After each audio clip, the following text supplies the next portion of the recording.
What's up F1 fans, it's your girl Bex. Welcome back to the pre-race rundown.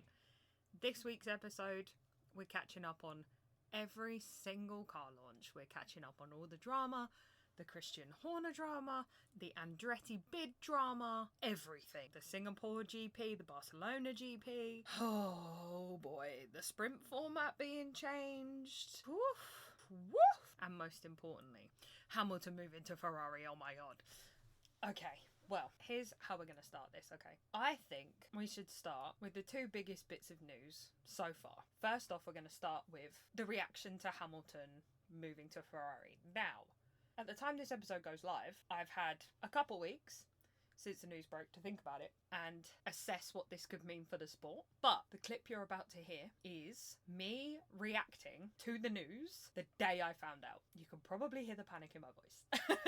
This clip coming up is the clip I recorded on the fly on the day I reacted to the news. At the time of recording, it is currently the 1st of February, and if you've seen the Formula 1 news, you may have thought that it was the 1st of April. We have, as of right now, an announcement from Mercedes confirming that Lewis Hamilton will be joining Ferrari in 2025 alongside Charles Leclerc. A team statement 14 minutes ago as well. Scuderia Ferrari themselves. Team statement. Scuderia Ferrari is pleased to announce that Lewis Hamilton will be joining the team in 2025 on a multi-year contract. Multi-year, ladies and gentlemen. Yes, you heard that correctly. Do we think that this is a good move from LH? It all depends on what the Ferrari looks like this season. I'm not too sure. I wonder whether we could see a straight swap. Could we see Sainz go to Mercedes? Would we want to see Sainz at Mercedes? I would personally like to see that. Personally, I would like to see that. Do we think that's going to happen? I don't know. I said in the last episode that silly season was well and truly underway. Turns out I was wrong. Silly season has only just begun. Because this announcement, before the 2024 season has even begun, is going to bring nothing but domino effects for every other driver. So, I said in the last episode that 13 out of 20 drivers are out of contract at the end of this season. We've had Charles sign, we've had Lewis now sign for 2025, and Lando. So that means there's 10 left. And this is a massive domino effect. A huge domino effect. I'm going to throw it out here. Could we potentially see Danny Rick in a Mercedes? Could he be good enough? I would personally like to see, I reckon either Carlos. I think Carlos would be good at Mercedes, or potentially maybe an Alex Albon. I know that's a very popular opinion in the Sky F1 team right now. Potentially an Alex Albon and a George Russell. There are rumours circulating, and I think there will more than likely be an announcement soon, that Fernando Alonso is in talks with Mercedes for next year. That would be legendary. But then that also raises the question of who would be beside Stroll. Who would be beside Stroll at Aston? Could we see Carlos at Aston? Obviously, this is all speculation right now. Obviously, we're all hyped up on this Formula 1 news. Is exactly what we needed before the car launches in just a few days. And I'm here for it. I'm here for it. Goddamn. It happened. It's official. Lewis Hamilton will be in red in 2025. Holy crap. And we're back. Okay, well, as you can probably hear from that, I was a little bit perplexed by the news. Just a little bit. I think everybody was. Looking back on it with a level head, or looking back on it with a level head now, I still think it was a terrible decision. No, I don't. I'm still not sure how to feel about it. I still, obviously, right, he knows something that we don't. obviously. But what would have made him do that? Obviously, it's been a rumour for ages. That's why I was like, oh, it will never happen. I was telling everybody in my life, because obviously everyone was sending me the news. I was telling everyone, no, that will never happen. That's been a rumour for ages. That's never going to happen. And then obviously when it got announced, I was like, well, shit. Like, well then, okay, fair enough. Wasn't expecting it. I'm excited. I am also going to find it very funny when half the people that just bought Mercedes merch ask for refunds. No, that's horrible. That's horrible. We'll just have to see. There's not really a lot I can say other than that. We'll just have to see. Him and Shah was a very interesting dynamic. I think having two number one drivers in the same team is going to be problematic. I want to see where Carlos goes as well. I'm excited about that, but we'll have to see where that goes. The next biggest bit of news that I want to talk about, which is still unfolding, and obviously at this point, as far as I'm aware, I could be wrong, is all speculation, is the Christian Horner drama. Now, I feel like this is something that's been on loads of social media platforms. It's been blasted everywhere, but there's been yet to be any official announcements from anyone. I could be wrong. I'm only going off of what I have at this current moment in time. Allegedly, he's been accused of sexual misconduct, sending messages of a sexual nature to a female member of the Red Bull team. It dropped today from an international source, Telegraph.nl, that Horner's lawyers have made an offer on February 3rd to the victim of the alleged misconduct for £650,000 to settle. Obviously, as a female fan of the sport, I feel like this is concerning for me. It's disappointing as well. Obviously, if it is true, obviously I don't want to sit here and be like, he's disgusting, he's this, he's that. Like, as far as I'm aware, as I've said, there's no official sources for that. So I'm not going to pounce on him for something that he may or may not have done. If it comes out that that is what's happened, then obviously by all means cast judgments. There's been loads of rumours as well about Max and his dad being really unhappy with the scenario, and everybody's in a really difficult situation in the Red Bull camp and all this stuff. I'm not too sure, to be honest.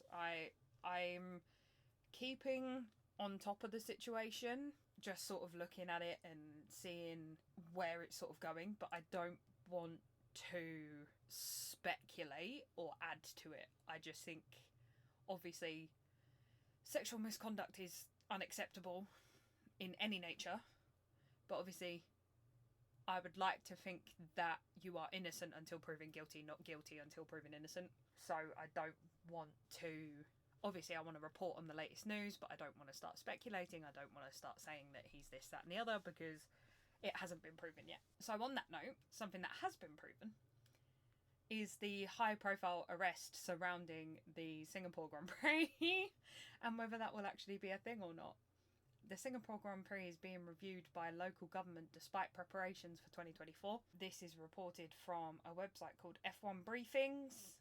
This is the source that I'm currently using. Following the arrest of the former transport minister, the Singapore government is set to reassess its dealings with Formula One. Is surrounding the contracts with Formula One, the money that was taken. Last month, Ishwan stepped down following a series of charges related to corruption stemming from the comprehensive investigation into misconduct with the Singaporean administration.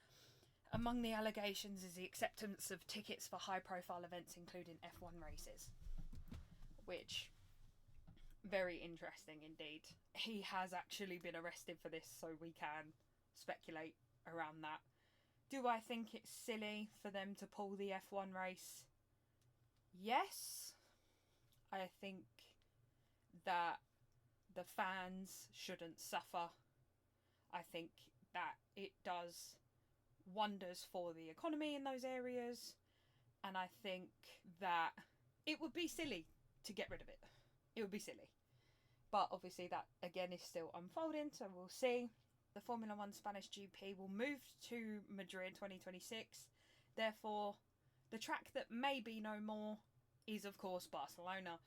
Do I think it belongs in the calendar? I think, personally, it's one of those races that I never remember it. It's not one of those memorable races on the calendar that I am 100% glued to the telly all the way through. I can take it or leave it. Again, it's a shame because obviously Barcelona brings a lot of tourism to the area and it's been in the calendar for years. So for them to take it away and move it to Madrid, I see why they've done that. It's all about money, right? I hate to come back to that. Obviously, we touched on this in the first episode. I think it's all about money, and Madrid is where the money is, unfortunately. Madrid is where the money is. That is the fact of the matter, I suppose. If it does move, I'm not going to miss it. I'm not going to miss it. I'll have to do an episode of tracks that if they disappear, I'm not going to miss. Monaco being one of them. Sorry, I know a lot of people like Monaco. I do not. I don't like Bahrain either. I get why they do Bahrain, but I don't like it. I think we should get on to the car launches, to be honest. I think we should get on to the car launches and what they look like and whether we think they're going to be fast or not. What we'll do is we'll start with most recent and we'll go all the way back to the beginning and we'll touch on each bit. So, if we're starting from the top, at time of recording, it's the 16th of February, which means that the announcement / reveal of the RB20 was yesterday. And I think, as always, in full Red Bull style, it is very sleek, simple, basic. I don't genuinely believe that they've changed a lot from the outside. I mean, they've changed some side pod. I believe the nose cone is different as well. They're obviously the constructors and the championship winners. I think with this car he will win the 4th title. The car itself, it looks great. It looks great. It looks sleek. It looks simple. Almost elegant. The livery is the same as it always is. So yeah, I mean, it's Red Bull, isn't it? Come on, it's Red Bull. On the opposite end, we have the return of the black and silver. We have the Mercedes car launch, which was on the 14th of Feb. We can see that they've made a massive amount of changes to this car. And it's the return of the all black and silver. And it's a striking look for Lewis's last season. That sounds very weird to say. His last season at Mercedes. And it's his 12th season overall. A nice round number. We love that. I think the car, I think they've definitely sorted the floor. I think this car, obviously it's all speculation at this point, but I think this car will be fast. I'm quietly confident it'll be fast. I secretly want it to be really fast so that Lewis feels like he's made a mistake. As you all know, I'm not the biggest Lewis fan. I personally think that he's made a big mistake moving from Mercedes to Ferrari, but you never know. The car might be trash. You never know. The car might be trash, and that might be the reason why he's taken one look at the W15 and just gone, nah fam, I'm out. You know, he could have driven it around the track and been like, nah fam, I'm good, peace out, and that was enough to make him sign that Ferrari paperwork. Which leads us very nicely into the Ferrari launch on February 13th, which must have been so awkward for Lewis, right? Because obviously Toto knew about, supposedly he found out the day before that Lewis was signing for Ferrari, right? But then for him to then turn up at the car launch and be buddy-buddy with George and buddy-buddy with everybody, that must be difficult, man. Like, obviously everybody in the garage knows that you're leaving. It's kind of like when you have to work your notice period at a job. You maybe aren't as quick as certain things, or you don't go above and beyond to help people out and stuff. And it's like, is that going to be the same vibe at Mercedes? Are we going to see George outperforming Lewis because Lewis is just giving up? I don't know. I don't think it's in Lewis's nature to just give up. I think this season will be, he'll go out with a bang for sure, but it's exciting. Anyway, back to Ferrari. They have said that they are, well, they're adamant they've got a completely new car for 2024, which has yellow and white stripes added to the red. It's a nice looking car, okay? There is no doubt about that. Ferrari has always had a livery that I love. As I think Sebastian Vettel said it, right? Even if you're not a Ferrari fan, you're still a Ferrari fan. You know, you just can't help it. The racing pedigree that that team has is completely unmatched. You can't deny that everyone, no matter who you are, secretly wants to see Ferrari do well, right? Like, you just want to see them do well. You want to see them back up there again. And that red colour is honestly gorgeous. Like, I love that red colour. I love the yellow around the outside and the white. I think it's really sleek. In terms of the look of the car, they say it's a completely new car. I think it looks very similar to last year's. Again, there's parts of it that obviously change. There's bits and bobs that they add, they take away. But I think every car, because of those regulation changes, still looks very similar. I love the hubcaps with the colour scheme. I feel the noses are longer on these cars and they're a lot lower to the ground, so it would be interesting to see whether we get that porpoising again this year that we had last year. You never know how it's going to perform until you get the drivers in it. Obviously, they know because they've been testing, so they know. I think Lando Norris knows something because I saw him on This Morning the other day and he had the biggest grin on his face. So he knows that that McLaren car is fast. He knows it's fast. I'm excited. As a McLaren girly, as you know, I am very excited to see how that goes. Obviously, their car launch was on the 14th as well, same as Mercedes. They'd already released their livery and everyone had seen it on Instagram. But the MCL 38, it looks great. It's the papaya, it's the Google wheels, it's the sponsorships down the side. It's everything that I want from a McLaren and more. Everything I want and more. I know a lot of people don't like the Google wheels. I love the Google wheels. I only wish I could have them on my Lego McLaren car, but they are far too expensive. And I'm not about to spend all that money. I think this car has potential. Obviously, I'm going to be a little bit biased because they're my favourite team. But I genuinely think that this car could, and I don't want to say it too soon, but I feel like this car could get Lando his first P1. I want it to be a race winning car for him. I really do. Do I think Piastri could win a race in this car? 100%. 100%. On the 12th of February, we had Aston Martin. They were doing really well at the beginning of 2023. They took 6 podiums in the opening 8 races. However, they were overtaken by Mercedes, Ferrari and McLaren in the second half of the year. The AMR 24 was unveiled at Silverstone. Fernando Alonso believes that the car will be a good first step forwards. Lance Stroll has tested out the new car at Silverstone for the first time ahead of the 2024 season. Do I wish it was Alonso in the car instead? Yes, I do. I do. I feel like with him behind the wheel, we would have seen the car's potential more. And again, I'm not hating on Stroll. Stroll's in the car for a reason. Before anyone starts, I'm not shitting on Stroll.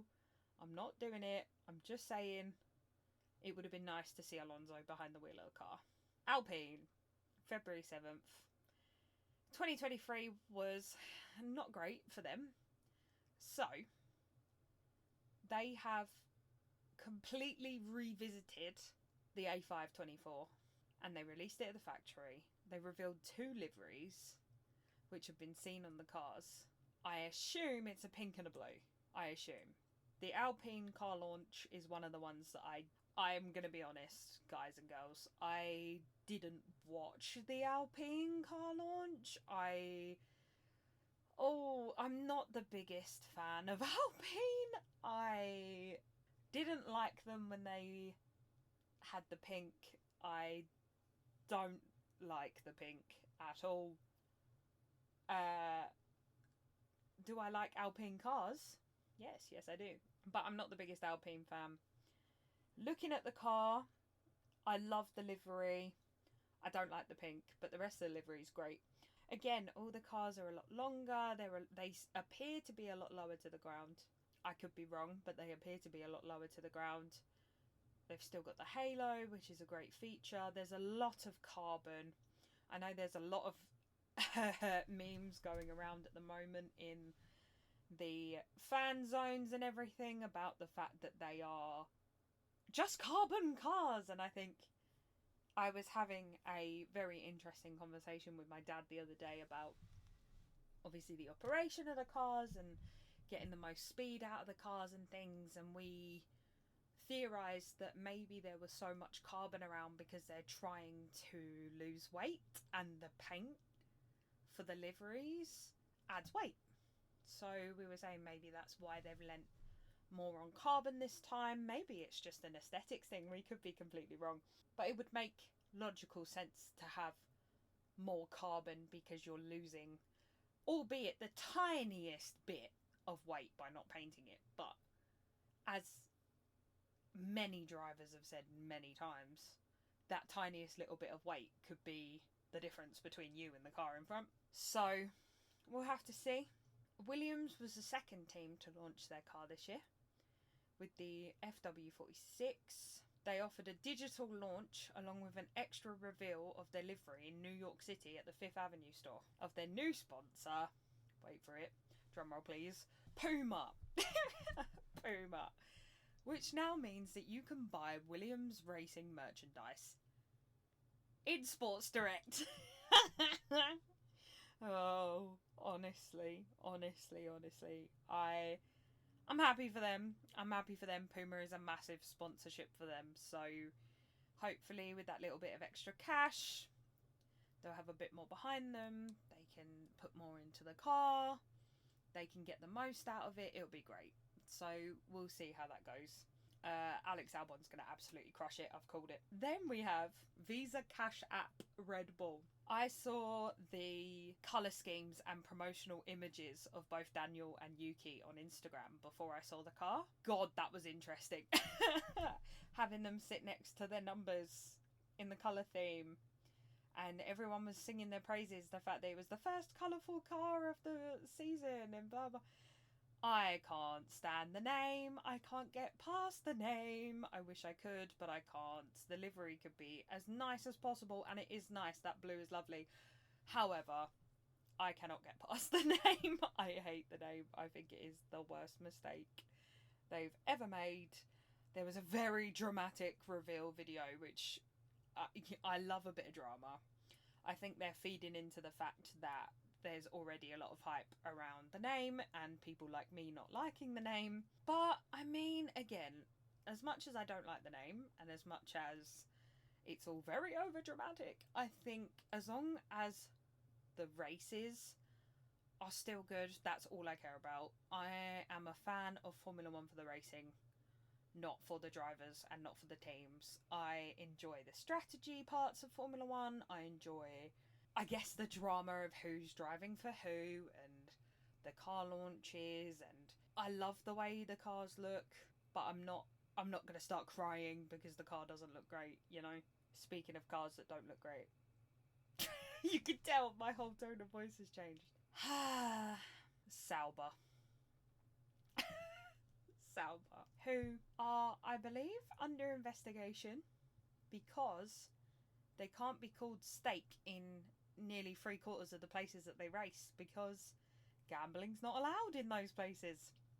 So that should be interesting to watch that unfold. What we'll do is, although we've touched on that now, I'll do a whole episode about that and sort of the laws around gambling and things like that, because I feel like that's a really interesting episode. But yeah, the car is horrific. The car's horrific. It looks like a highlighter. That and the McLaren are going to look absolutely awful driving past each other. I cannot wait for Audi to take over in 2 years. 2026 cannot come fast enough. The green and black is just not okay. It looks like one of those design your own Hot Wheels cars that you made as like a kid. It's just not great. And you could see on Bottas's face that he was just not here for it. Like, I remember talking to one of my mates and he was giving me voice notes and a play-by-play of the car launch, and we were just absolutely ripping into it. It is just the worst. It is just the worst. Obviously, I hate the name anyway. We all know that. I went through that in the last episode. It might actually be the case that I hate the look of the car more than I hate the name. And that is a very bold claim. Yeah, it's just all round not great. It's just not great. Haas, on the other hand, god damn, that's a good looking car. God damn. Gunther Steiner, I miss you, man. I miss you so much. Gene, I hate you for what you've done. But that VF24, poof, that is a good looking car. That is a good looking car, man. It's a good looking car. It's nearly all black, which again plays into the, oh, it's just carbon. It's like, yeah, it is. But at the same time, it looks good. You know, it looks good. Ah, Gunther Steiner, man. Sorry, whenever I talk about Haas, I just miss Gunther so much. I think he was the glue that held Haas together, so we'll have to see. We'll have to see. We'll have to see. Again, I want to see Haas do well. I really do. Does he? Do we think he'll do well? Or they'll do well without Gunther? I don't know. We'll have to see. Again, most of it is speculation at this point. I'm excited though. I can't wait for the season to start. I am ready for Crofty to tell me lights out and away we go. I am beyond ready. So, lads, lasses, we're going to have to watch this space, I'm afraid. Like, I know it's a short episode this week, but I wanted to do a brief rundown of everything before the season started. I don't want to delve too much into the Christian Horner stuff until it's proven. Lewis leaving, Mercedes has been covered from every single angle, and I think my reaction to it sums that up. And I'm just excited for the season to start, and I will be watching every single race, and there will of course be a race rundown. I want to talk racing strats, I want to talk results, I want to talk everything in between, and I want to bring you along for the ride. So, with that being said, this has been the race rundown. I've been your girl Bex, and I'll see you next time.